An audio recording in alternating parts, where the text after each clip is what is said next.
People do come in a little bit late. I understand because we switch rooms without notice. That's right. We'll just. So we're as a supervisor, I will say our communication within a crew, I think, is good. Our communication, ever since the O2Os have been in football officiating, our communication with our audiences has been not very good. And that's what I really wanted to have Monte talk about, the importance of our communication, what happened on the field, and what judgment there is. Because there is so much more to it than we usually realize of how important our signals are. To coaches in the press box, to timekeepers, coaches on the field, sometimes to players. Players who know the game of football, they know if we're short by a half yard, they got to go. Where if they know it's a first down, all right, now we can relax a little bit. So that's what Monte's going to start the presentation with, and then he's going to get into proper use of O2O. So no further ado, Monte, the floor is yours. Thanks. That reminds me, I forgot the part about putting the ball down and bounce. So when we get there, remind me of that. If someone doesn't. So yeah, I love to watch film. I watch a lot of film, and just what I watch for almost always, whether it's for myself or for somebody else, is mechanics. Mechanics are by far the most important thing, because if we're in the right position and we're looking at the right place, at least then we have the best opportunity to make a good judgment. But if we're not in the right position, or if we're not looking at the right place, we're guessing a lot more. So anytime I watch film, it's almost all mechanics. So last year, State of Iowa hired me to be the officials director, whatever you want to call it, for the state. And I put out maybe 3 or 4 preseason tapes, training tapes. They're on the YouTube channel of the Iowa High School Athletic Union if you want to go look at them. And then every week I put on a training tape as well, 20 to 30 minutes. And they were all based on plays that came out in the last week's games. So I really liked it in the fact that it was our officials in the state, high school games, there was no college, nothing like that. And it was plays that happened last week. And it got better throughout the season because we had more and more crews who were sending plays in to either me or Jared saying, hey, this might be one to look at. So we're trying to get more of that this year where they send in plays, because it was plays either they sent in or a coach sent to the state, which, those are usually the blindside blocks, right, where the kid got hurt, or some other personal foul that or targeting or something like that. Not a lot of like holding, get sent into the state, but the big ones. Or it was ones that I just found like digging around. There was one that I saw on Channel 4 Sports, and I'm like, well, I'm going to find that play because it was just a crazy ending, to a game. And so every week we put out a training video. And then they had me do a full game evaluation. It's like just what we get for our games, watching every play multiple times. I did that for all 21 semifinal and championship games, which are in our dome. And before I ever started, I knew that mechanics was the biggest problem that we had in our state, and it's in every state. And in our state, the problem was because we really had no training before last year. It's something that I complained about over and over and over.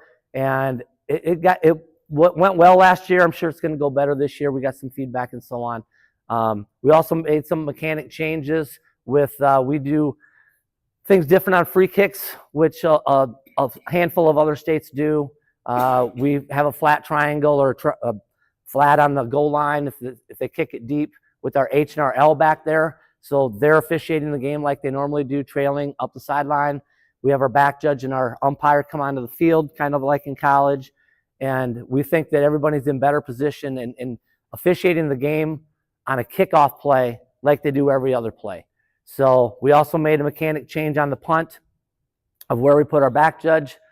I just think that even though you have 2 guys coming downfield late, to have the back judge outside the numbers opposite the H is such a bad position. So we changed that mechanic as well, and we have our back judge pretty much, just like college, just off the shoulder of the wide side. So basically right behind the return man. If it's two guys, we split them. And those are some mechanic changes we made, but the biggest changes that we're trying to make is what we do as line of scrimmage officials and what we do as back judges, and where we're looking, getting our back judges involved in running plays, and what our line of scrimmage officials do on regular plays, depending if it's like the 3rd and 3, 4th and 4 we talked about. We're even expanding that a little bit to what we're going to talk about this year with them. And then on punt plays, we found out our line of scrimmage guys really didn't have much of a clue what they were doing. And it wasn't anything that was their fault.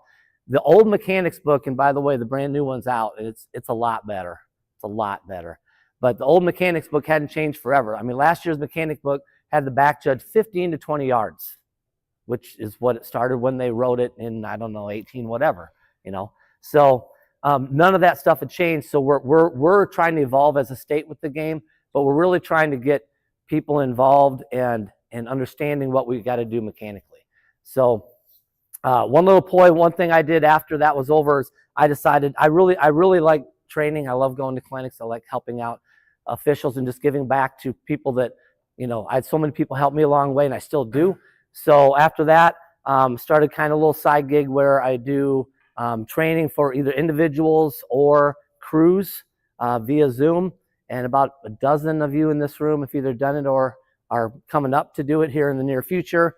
So with individuals, we look in the crews, if at all possible, we watch your film and talk about your mechanics, and 95% of it's probably mechanics. If it's individual, we watch your games if you have it. If not, I've got plays that I pulled out that work well for, what you need to look at your, individual positions. So if that's something that you'd be interested in, contact me sometime throughout the day or send me an email at some point. But you can't really get better unless you watch yourself on film, unless you critique yourself. And that's why, Keith had on his presentation yesterday, on that whole page, there was one thing in red, and it was mechanics. That's the one thing that anyone who's observing you, they can get an idea of how good your judgment is on maybe 5 plays during the game, but they can watch what you do mechanically every single play of the game. And especially like Sean talked about, what you do in the dead ball periods. So when I talk to crews about, getting video, one thing I say is have someone video you so you're in control of what they do, and leave it open all 22 and have it be where you can watch part of that game, between the plays. So you can see, what are you doing for your triangle? When does the umpire get involved, or when does the referee get involved in the triangle, or does he ever? Because some don't, that's fine. When does the back judge? Are you, doing a good job with cross-field spots and soft spots and those kind of things? All right. But mechanics is absolutely huge. So I turned into the state, in my opinion, based on what we talked about all year and so on. I just ranked all 21 crews and sent it back to the state. And I said, in my opinion, this is how they grade out. And I think that's going to have some impact on what's going to happen in the future, because some didn't grade out very well. So those ones that were on the cusp of maybe getting a semifinal, there's a good chance they're going to this year. But this year, a couple of the training are going to be mandatory. State of Minnesota has it where if you want to work a semifinal or a final, you are required to watch every one of Nickleby's training videos. Okay, we're not going that route yet, but there are a couple of them that you're going to have that you have to watch. And it's going to be revolving around the rules video, which is going to change a lot too. You'll be very thankful that we don't have to watch all the stuff the coaches are going to have to watch anymore. So when Sean asked about talking about O2O and before O2O and crew communication, that's really what a lot of this is going to be about, is what we do to communicate as a crew. And with O2O, it just makes it easier. I think it was awesome that yesterday when you guys were working on the field, that Sean had it set up. He said, hey, everybody bring your O2Os instructors, bring your O2Os or we'll try to get you an O2O. And the instructors were able to talk because we had plays going on, and I'd be talking to, one of the wings about what he saw or something like that. And, Duker was talking about things that, we got to make sure that he was on this side, and he was talking about what had to happen on that side. Penalty enforcement, really important that we open up the O2O and we let everybody know, what it is that we have.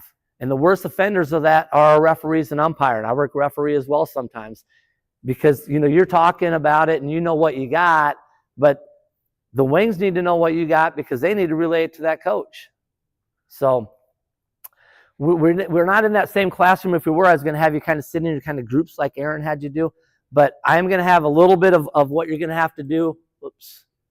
You're going to have to just chat for just a little bit with people around you. So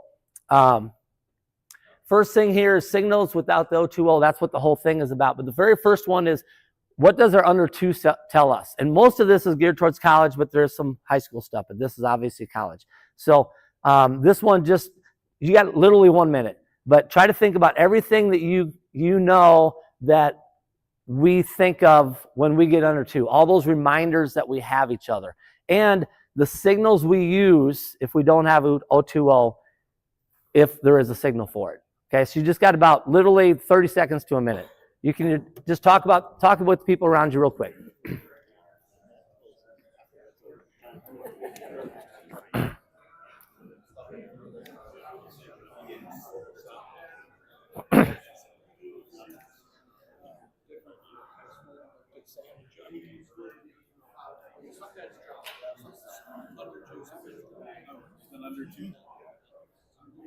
Can you do me a favor? Just write down anything that I don't have up here that we discuss. Can you just write it down to give it to me? Yeah, you can write it on my sheet there. So like, if I've got this list, and if you guys come up with something that I don't have, just write it down so I know to add it to another one.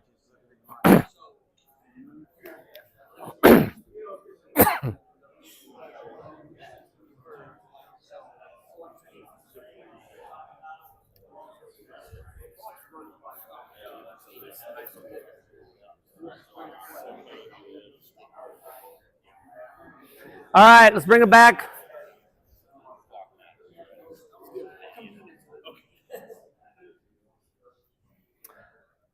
Okay, so I've got a list, and like Aaron, I guarantee I miss things.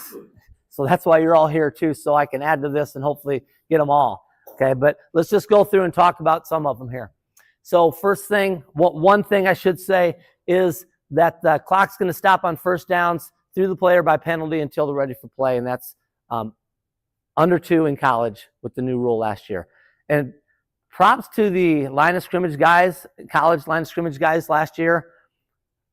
I think I would have sucked at this because if I did something for 10, 15 years and all of a sudden I had to totally change for 95% of the game, I think I would have been killing the clock so many times. And I don't remember anybody on our crew doing it once, I don't think. And I saw very few on TV where line of scrimmage guys were forgetting and killing the clock at first down. So that's just amazing because I know I wouldn't have been that good. Umpire going sideline to sideline to get the ball if the clock is running. So we don't ever want to toss the ball when we get to under 2. Okay, now if the clock's dead, incomplete pass, okay, yeah. But other than that, we do not want to be throwing the ball around. If you haven't, you can look it up somewhere. You can find it on YouTube. Critical play of the game, teams trying to come down at their inside the 10, trying to get the snap off to be able to score to win the game, and the ball gets tossed from the wing to the umpire. There's a defensive player who's running back, and he's not doing anything on purpose. Running back, literally, the ball hits him in the head and now bounces off. By the time they get the ball and put it down, clock's out. Okay, so umpire sideline to sideline. Any questions on that? That makes sense? Forward fumble out of bounds or backward pass out of bounds. Clock starts on the ready for play. Team tied or behind has the option of the clock on the snap if the opponent fouls, and it would be on the ready for play. So that's a little different. We talked about difference from high school yesterday. And then ZAP 10 rule applies, which it used to be under 1. So I know I missed things. So what do you have that you, and what's a signal that we use, a nonverbal? There's a few, but a lot of them it's just, this, just 2 and wiggle. I don't care how you do your 2, but what else? What did I miss? What did you think about when you're talking? Eric. So in the offended team's choice, team clock status on penalties for high school and like runoff situations. Yeah, that's the ZAP 10. I should clarify, my bad. That's Yep. So ZAP 10 is a 10-second runoff. Probably should not have put that, but sorry. yep. So if you don't know, if you ever see ZAP 10 and wonder what it is, that's our 10-second runoff. I don't know what that means or why they came up with that. I've always wondered that. Never know. But anyway, what did I miss? Runner out of bounds, we're not starting ready, right? Runner, yes. Do I not have? Yeah, good. Write that down, Carter. So runner out of bounds, under 2, we are going to start it on the snap. Referee's going to be patient to start the clock after the first down. Wait for the chains to get set. Yep, and technically you don't really have to wait for the chains once that box guy goes. But this is one thing that you need to talk, referees, with your quarterback about, all right? Because we usually don't blow a whistle, when we wind that clock, when it gets going again. So when you get, and this is where it definitely is a difference with referees, because I talked to Smitty about it just a couple weeks ago to see what he does. I knew what he did, but if I'll do the same. Someone you get in that, crazy time at the end of the game and they're in hurry up trying to get that snap off, but they got the first down, okay, and we're going to wind it. Some will blow it so they know. What I don't like about that, and a lot of referees don't, is if they blow it, the guys are all down, they blow it, and then you have a lineman who comes out of his 3-point, now you got a problem. So do you blow it? Or still, yeah. Tim, no? You do? So there's such a difference. 2 great officials and, referees and Power 5s, and they do it differently. So, but I guarantee you when Tim talks to his quarterbacks, he tells them exactly what's going to happen in that situation, and he's going to tell them, you'll hear my whistle in this case, and then you can snap it. Where Kevin's saying, when that center judge backs off, you might, then I'm going to wind it. And Smitty actually says wind. So he verbalizes he's going to wind the clock. And we had a situation last year in Northwest Iowa, same high school game, this happened, and they're trying to get the snap off, and they get all ready, the officials are all ready, and right before he was going to blow it in, they snapped it. And they didn't know what to do. And they ended up just killing the play. Well, now you just gave them free timeout. So that's not good. So he said, what would you do? And I said, the second I saw him snap it, I just, boom, wind it, kill it. Just take 1 second off. No one is getting an advantage. They're spiking it anyway. No one's getting an advantage, but you're not giving them that free timeout and all that kind of stuff. So, yes.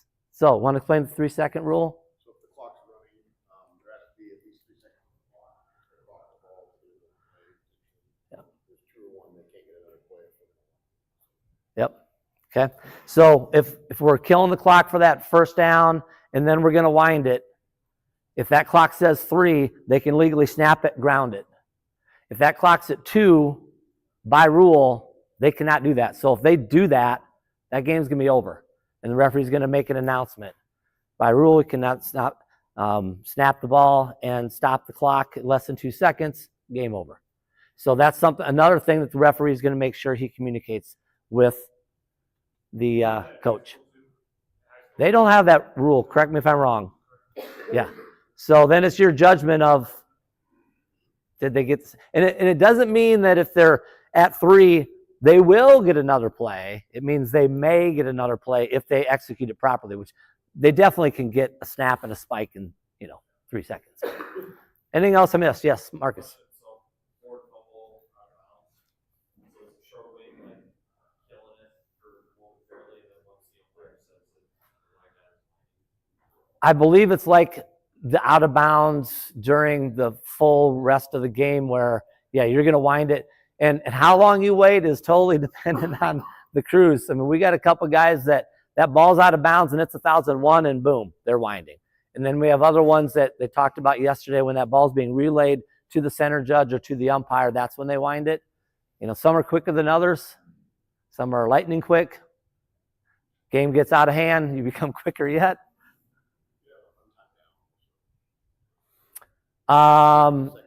Yeah, untimed down situation, second or fourth quarter. Yeah, I mean, yeah, that occurs under 2, definitely. Anything else? Good, thank you. All right, so now wings, signals. This, I want you just to jot a few things down. Well, let's have you talk again. I got 2 pages of this, not that it's like 10 things is all, but just talk about the things you have really quick. Just 1 minute is all I'm going to give you, and then we'll go through my list and see what we need to add to it. So I'll just give you like first one, more than 4 in the backfield, you know, what do you do? And so there's going to be things that, well, we do this and we do this. And that's the thing. I want to get all these added to my list. So if I ever present this again, you know, I've got kind of everything.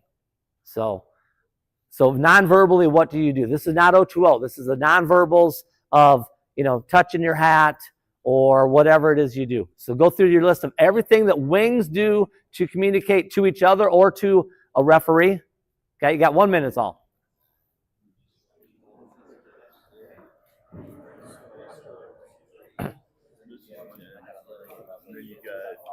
You got hit by the ball. I don't work for you, so.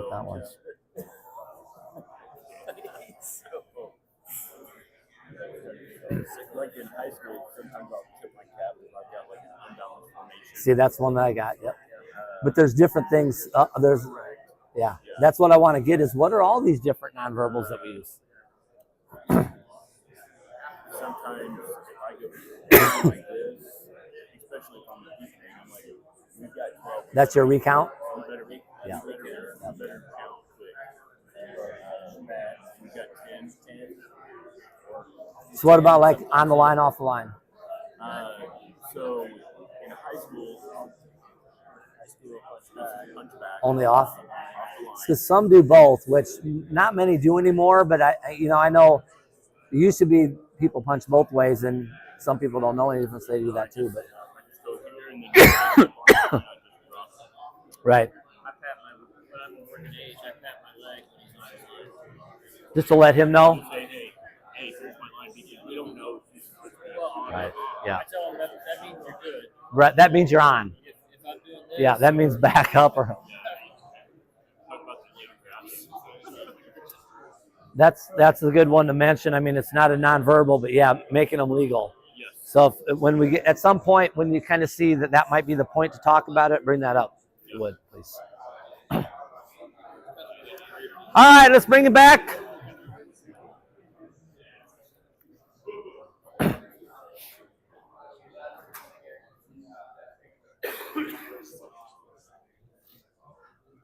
Okay, so the beauty about this is we're going to see that for a lot of them, we don't have a standard that everybody does. And that's okay. And I think we're trying to get a little more unified, with one CFO and everything. But there's still going to be some things that might be a little bit crew specific. So more than 4 in the backfield. Does anybody do anything? This is one that was brought up. You just tap the flag, like got more and you're communicating across the field with your other wing that I've got more than 4 in the backfield. And because we would like to have 2 flags on that at the snap, boom, 2 flags go up, same.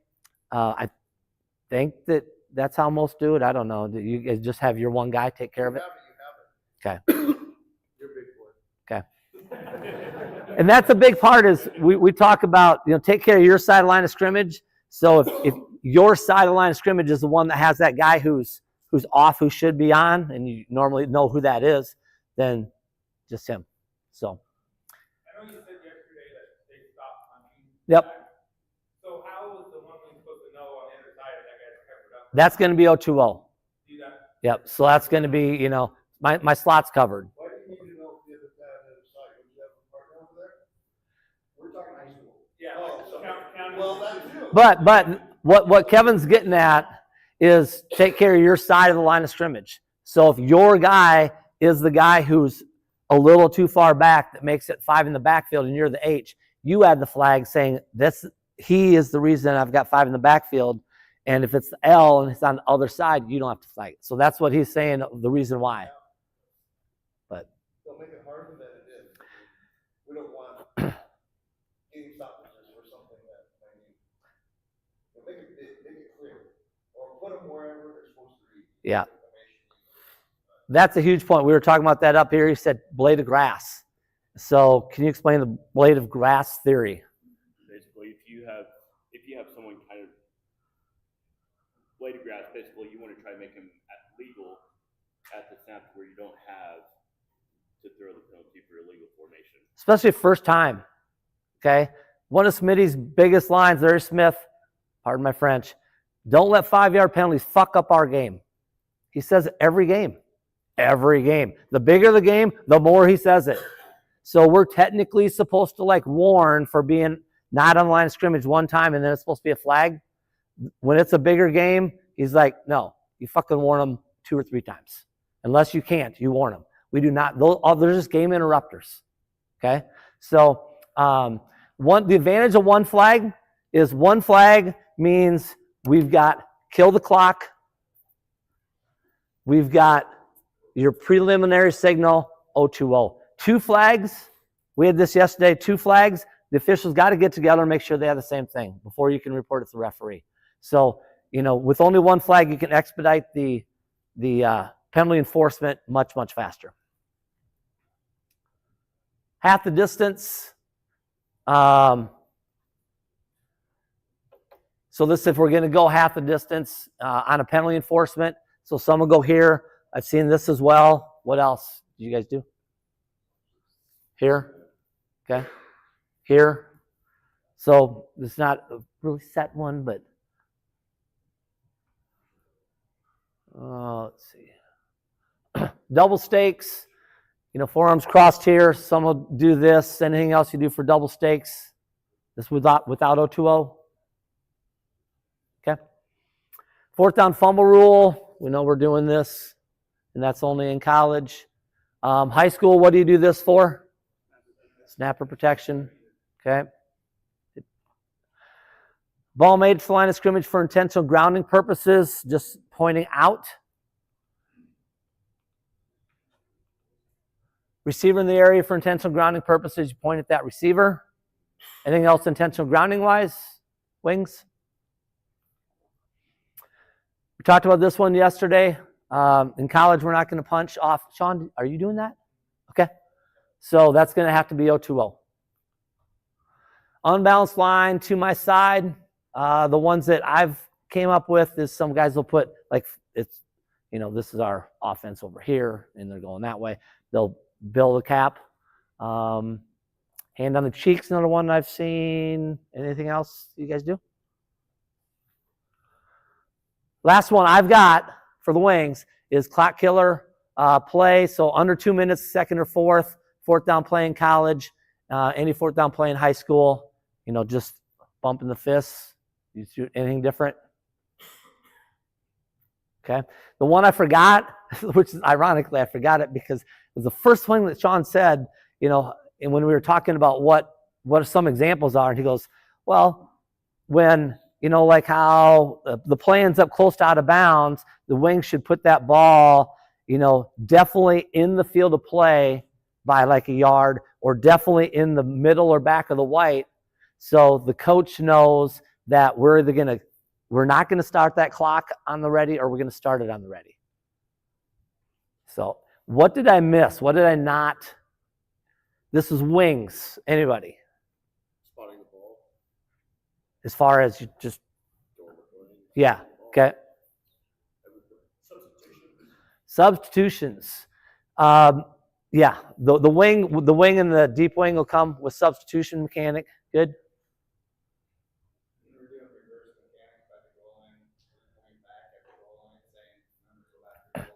Yep. So I do it when we're going in too. Once we get close to the goal line, a lot of times all the way across the field, we're at the 15 even. I'll just point. But first time we get at or inside the 15, I'll usually point, just hey, goal line's there, just so we don't overrun it, which happens and doesn't look good, especially if you're the back judge. Yes.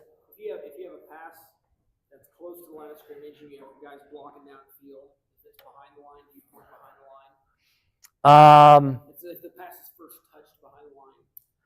So that was one we talked about yesterday. Some will point. It was first touched here. Do you point if it's back as well? I'm asking. Yeah, I'm asking. Yeah. We'll just point if it's back, if it's beyond and it's close, we just get on the O2O and go beyond. Okay, but if your O2Os are down, it happens. Then we would just Maybe point back.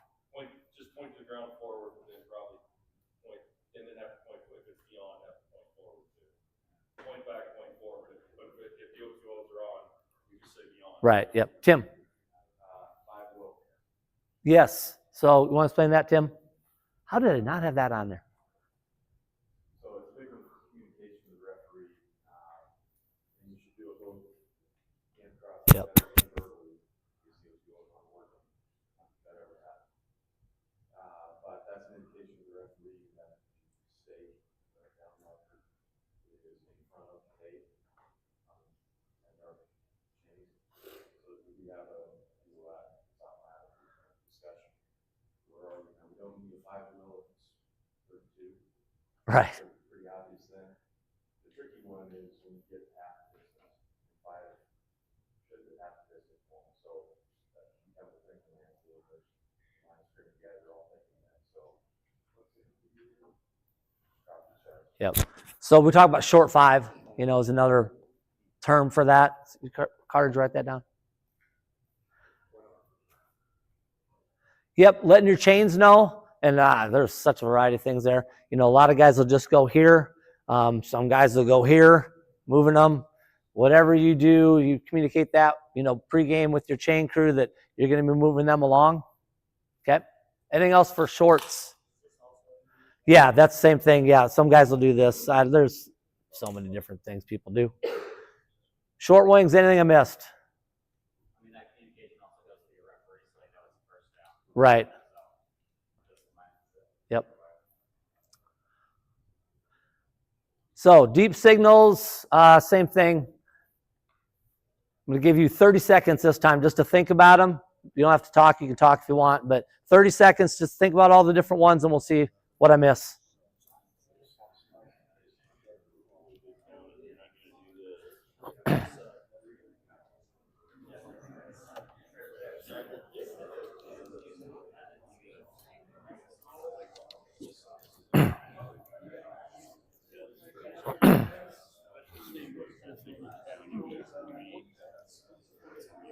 A different video thing today? Yeah, I forgot it. Oh. So I had to use my phone yesterday. I saw that. You're pretty good at that stuff, though. This works so much better. Yeah. Then I can check your audio levels. Oh, okay. When you first started talking, it was picking it up really loud. I always talk loud. And it's nothing you need to change. Right. Just turn you down. Nice, nice. So it just works well like that. So do they have any I didn't get this in. I was typing. Sorry, but line to gain, late in the game, tight plays. We killing it. The line of scrimmage killing it as they're coming in. What's the indication? I think some crews may or may not do. You know what I'm saying? Let's say we got a tight line to gain. Oh, okay. Follow what I'm saying? And we're late. Nobody wants to measure all that kind of thing. What are we going to do as a line of scrimmage guy if it's tight? Let's get that right before we hit this. So I'll call on you and you explain it. All right.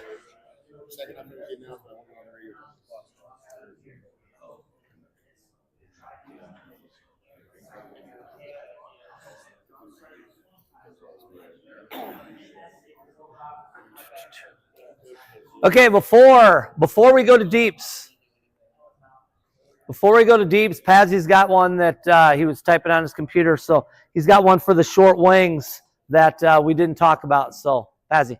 Just say we got a tight line in gameplay. You know, maybe it's early in the game or maybe it's late in the game. Score matters. What kind of procedure are you going to work with that tight line in the game and communication within your group at the line of scrimmage? It's real tight. Are we killing it? Is your white hat come and take a look at it? Are you busting in to get to the spot? And then everybody, how are you going to handle that? And I don't know that necessarily all crews are the same. Quite frankly, I don't work a lot of scrimmage, so help me out. I will say this, when I'm working a line of scrimmage, if I know it's tight and I don't know it's the first down, I am yelling, give me the football. Give me the football, because I want whatever line of scrimmage that has that spot, putting the football down. Then the referee can come up and take a look. Then the referee knows, all right, this is something we have to take a look at potentially. What's that? Yeah, absolutely. Okay. All right, deeps. 11 on defense. Thumbs up.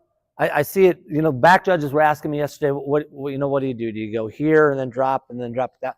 It doesn't matter. I mean, we've got guys who they're here. They see that one. They look that one. The drop. Guys will be here.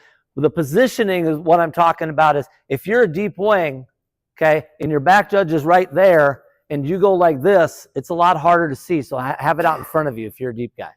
Okay, that's the only thing position-wise. If you're the back judge 2 or 1, I don't know that any's better than the other. But what's that? Yeah. 10 on defense. There's a variety of things. 10 fingers on chest, 10 fingers wiggling down. Just 10 fingers down. Anything else that you do? Just a thumb down. Okay. So those are all different ones. None are better than another. 12 on defense. This is I'm recounting. That's one where we want 3 flags in college unless we've got a guy who's going off the field. And then once he's basically at the numbers, it should only be back judge and that official. Once he gets close to the sideline, it's just that deep wing. Both hands up in front of the body. Some do that where they're 10 but higher instead of this. That's one I heard that I didn't know. 4th down fumble rule. We know we're doing that. We talked about some of these are going to overlap. Clock on the ready for play. Swirling motion. So this is like as a deep, really all the guys should. This is a pet peeve of mine in high school. It's like, why the hell do you think the referee has to do everything? Because you think the referee is the one who knows penalty enforcement and should make sure it gets done right. And you think that the referee should know after the penalty and after he's just had to think about, what the hell is that signal for an illegal forward pass? Because I've done it like twice in my lifetime. And then he's got to remember the number. And then after that, when he turns off the mic, he's got to think, okay, now am I winding the clock or are we dead? So everybody on the crew should be doing this. What do you do? Well, some go here, some go here. We got one that goes here. There's no right or wrong, but for ready for play, I go here. We got one guy who go here. Like it's a rodeo. Nothing's better than another. They're just different ways. But I'll tell you, it really irritates me if you can't tell when we put everything on the referee, and it's in high school football. Because in college, just like you freaking better be doing it. Okay. Clock on the snap. So like I said there, same thing. Ready for play or the snap. Yeah, someone do that. I just don't. It's hard to see that necessarily if you're further away, but yeah, that's another one. That's the one that I think the referee or the umpire does to the referee a lot. Is he'll just be here. Okay, so a referee umpire signals. Did I miss anything for deeps? I'm sure I did. Yeah, there we go. Substitutions, and they want us to step out on the field a little bit. So really, once the referee gets his iron cross up, you can drop, but we hold it longer because if our evaluator doesn't see us on film doing it because you've already dropped it, well, then he says you didn't do it. And then he's like, hey, you got a signal substitution. He's like, I did it, but by the time the film, if it's not all 30 or whatever, they didn't see it. So what else? Yeah. And I don't, someone asked yesterday, if we have a play clock go down, I would assume our back judges would do it. Tim, you know, yeah. So you're up here at 10, and then 5, you're the last 5. And make sure you talk to your quarterback about that if that happens. So I do this whenever we have like a big clock stoppage in our high school crews. Is just confirming whether I'm resetting it to 25 or 40. Yep, yeah, that's good. Yep, the 25 if we're going to bump, or the 40, depending on what we got. Yes, Marcus. Defensive substitutions, like Good. Yeah. Very good. Yep. So when we got guys, they're subbing on and off. If I've got 2 guys who are coming, and this is just me, but some will just be, I've got guys going off. For me, I have however many fingers. It's 3 guys going off. I got 3, and I'm the only one that knows it, but I'm like 3 going off. So I should have 3 coming on. That's a really big one to help you out with getting a count when teams are going fast. Colin. What's the new technique? Because they're having a great radios and helmets on D1, it's up at 15, right? That it's 2 people or 2 hands, but can you explain that? No, I don't know what it is. Did you explain it?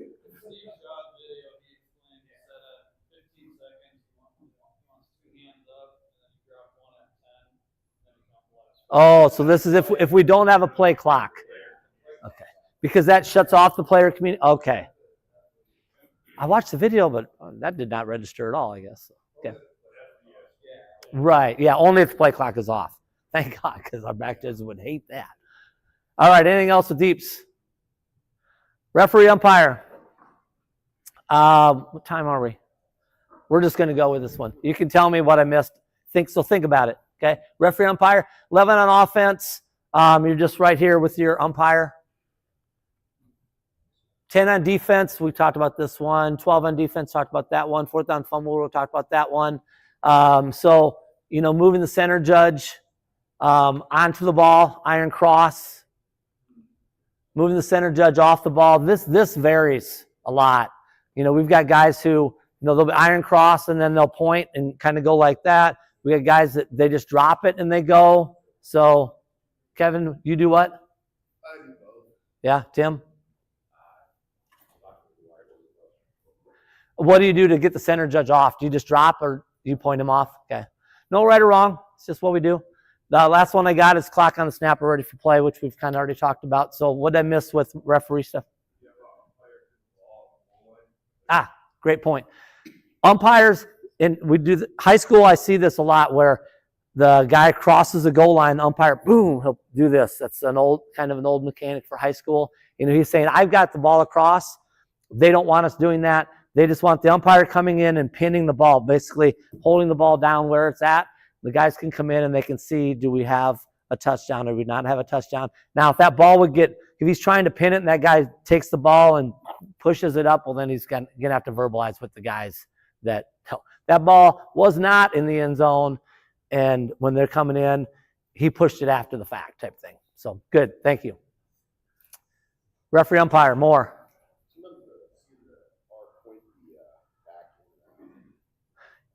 Yeah, so with the back being in or out, that's something we talked about with back judges, that in our next breakout, make sure we talk about it. Well, we should talk about it with everybody because everyone likes to know. So with that, like a wing back, okay, if he's got a piece of the tackle or not, because in college, that dictates in high school, it only dictates your formation, how many eligibles you have, if he's in there for eligible receiver. But in college, it's not only that, but if he's in, he can block low as long as it's, 10-3 and so on. But so the referee and center judges on some crews are helping with that. And usually it's the back judge, but I know that we've got especially center judges who are helping out. I don't know, referees, do you guys get involved in that? Okay. Okay. We verbalize it. We don't do any pointing because that requires people to look at it. Right. Kevin, do you communicate on the OTO just so the crew knows? He's out. That's all I say. Never in, not with every situation because you start going there, then it just feels like white noise. Correct. Only out. See, and some crews will do it where if their formation is they want him, most want him in, okay, for blocking purposes. But if there's a team who, when they do it, they put him tight, but he's always just out, then some crews will say, okay, with this team, it's going to be he's in, because that's the one that you don't have to say it all the time. But they almost always want him in. So, referee, yeah, Keith. So we were talking about that play on the goal line, the players and the umpires.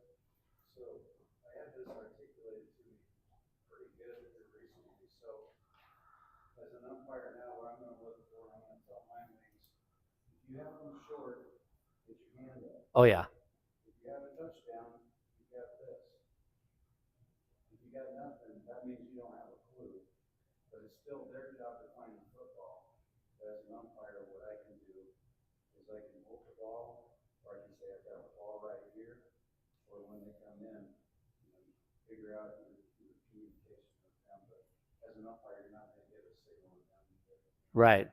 Yep. Because different signals I've seen in high school is this. I've seen where they grab the whistle, but They get their paycheck just like everybody else. They got to find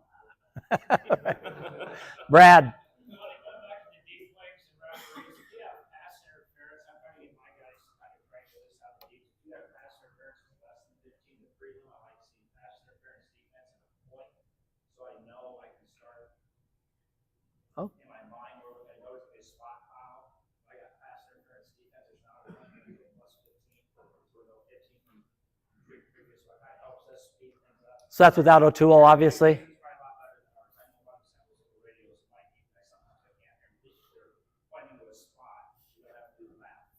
Gotcha. Heard.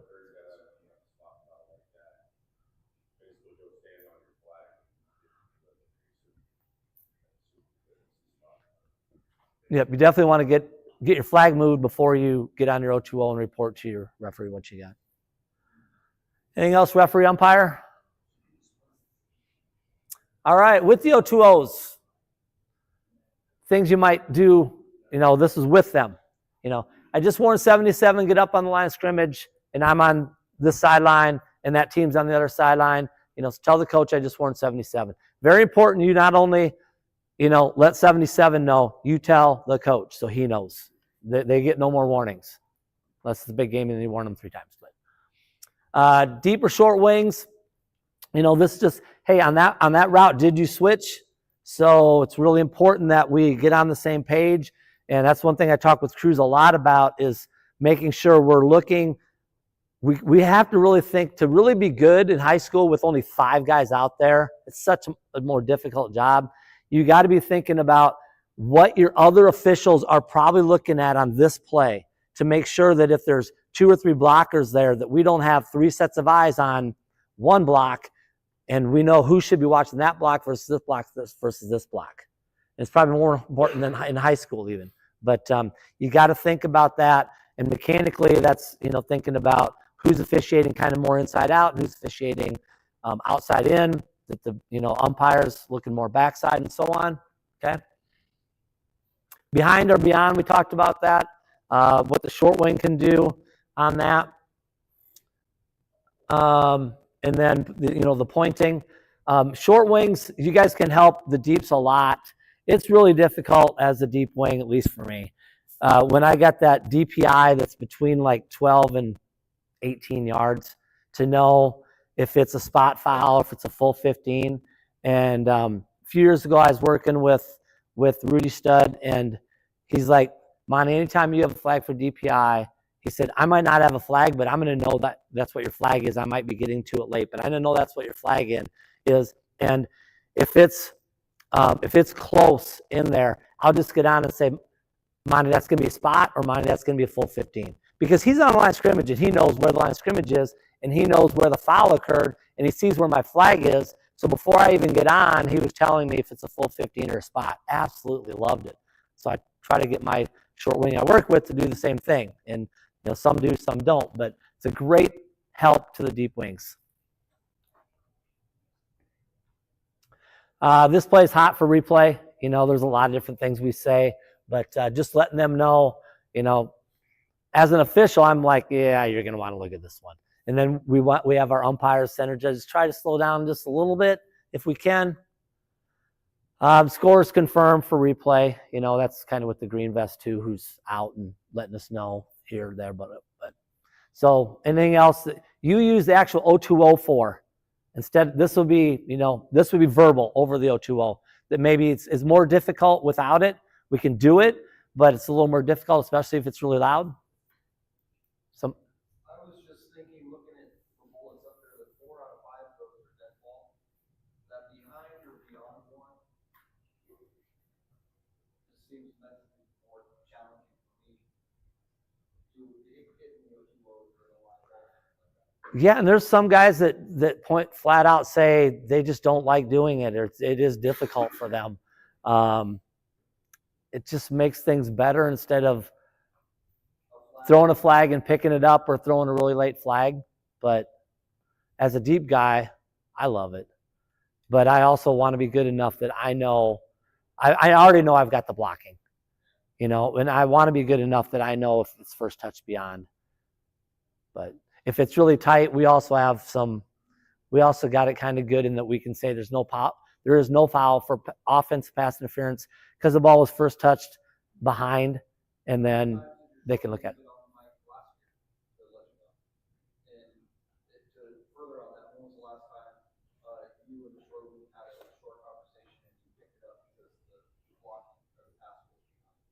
I've never had to pick one up. Probably last couple of years, 3 or 4 times. I mean, our guys are pretty good where they, you know, when you got to think about it, when that red flag for either IDP or OPI occurs is when something disrupts the pass, the timing. You know, that defense, he's going to go here and that defensive end jumps up, so he's got a double clutch. Then that receiver is drifting downfield, you know, or if it's a guy who goes downfield, they'll go downfield 3 yards and then they'll come back, you know, for it. If they don't come back enough, you know, but those are tough plays. So, yes.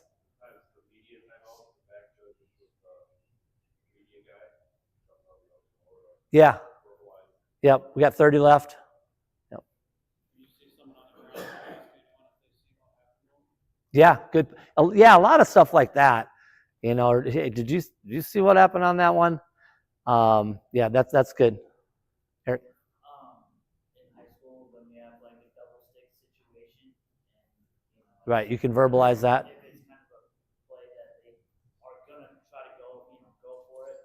I like to remind what the line gain is, especially, you know, because I'm standing there. Yep. Back to kind of like in that 5-yard range. I'm like, hey guys, this is it. So when you're charging down the field, you know, just so they know, I guess obviously it's a stick. Right. Reverse goal line. Pazzi? Got a tight play at the goal line, and you feel something's going to happen. I'll get on and say, hey, slow play this. And we like to hustle to get to the next snap or PAT. Just slow ball retriever down just a little bit. Everybody will keep moving. Give that 2 or 3 more seconds of replay, which is a long time. We'll slow things up. And just instead of you get to the point where you're all standing at the seconds, so it's just a reminder, hey, we got something tight here, just slow play it. Yeah, we have replay helps out with certain things. One thing they help out with a lot is if you got intentional grounding, you know, they'll help get that spot, you know, of where that flag should go. Yep. I mean, our referees a lot of times are going to go to that spot, that yard line, so they know where it's at. But if they don't, replay can get on, or if he gets lost for some reason, just, you know, hey, replay, what's the spot for intentional grounding on this one? Colin?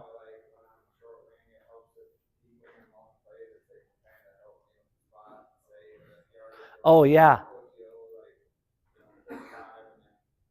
Yeah.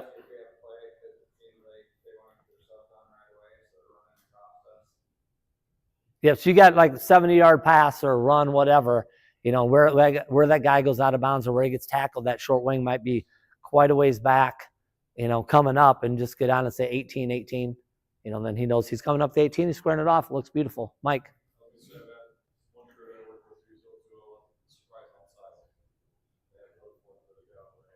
Okay.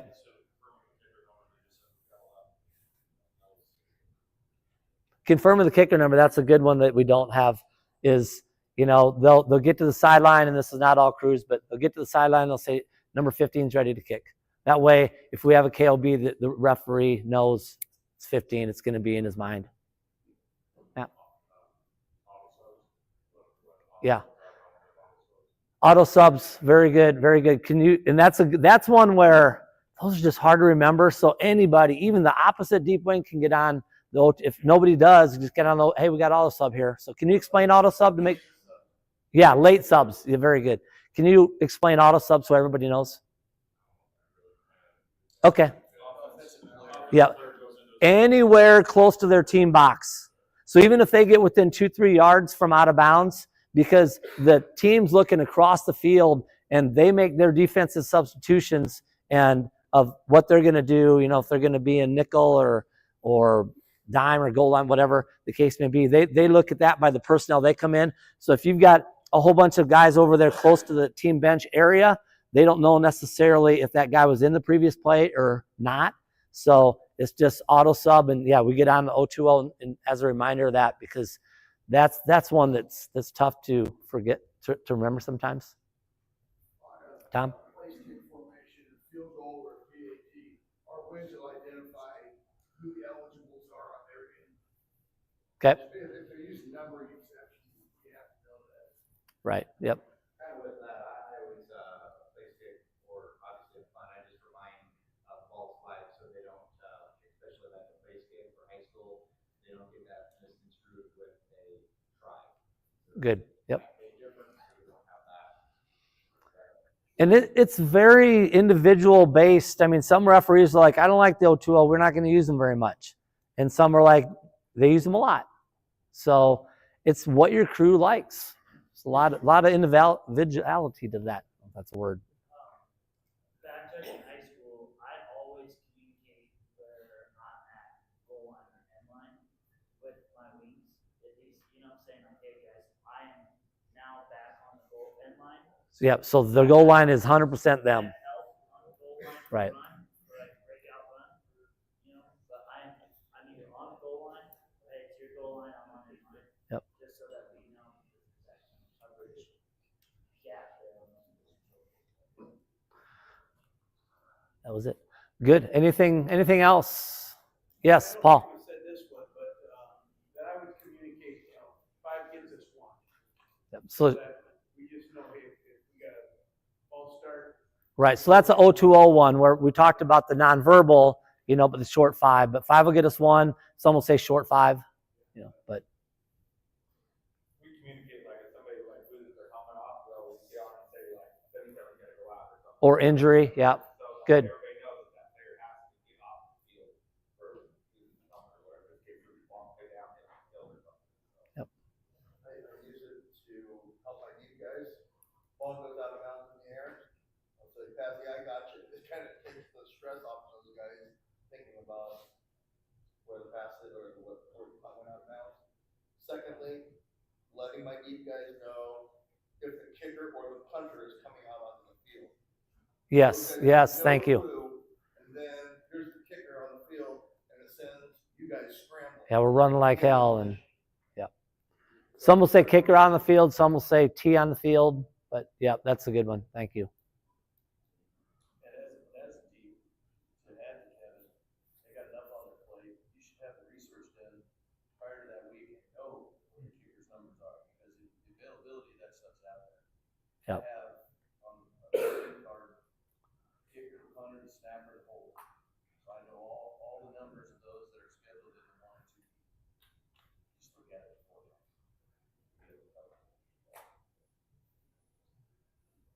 I was telling the guys last night, I said, well, we're going to have to watch some extra. We'll get to the breakout early because there's no way this thing's going an hour. But you guys did a great job of expanding on my stuff. So appreciate it. So, yes. Do you communicate, covered up receivers? Like in college, I don't know all about that, but like in high school, Bryce and I are on a crew, and I talked to him and John and hey, if you guys have like Oakland Craig does it, they run a lot out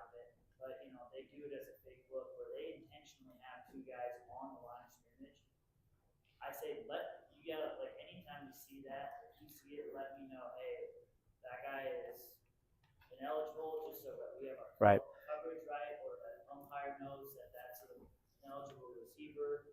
Yeah, usually our wings will let us know that slots covered, or they might go with a number. But that's an important one, and that's where he's kind of talking about, we're no more, doing this. It's going to have to be, that over the O2O. So, okay, thank you. Thank you, Monte.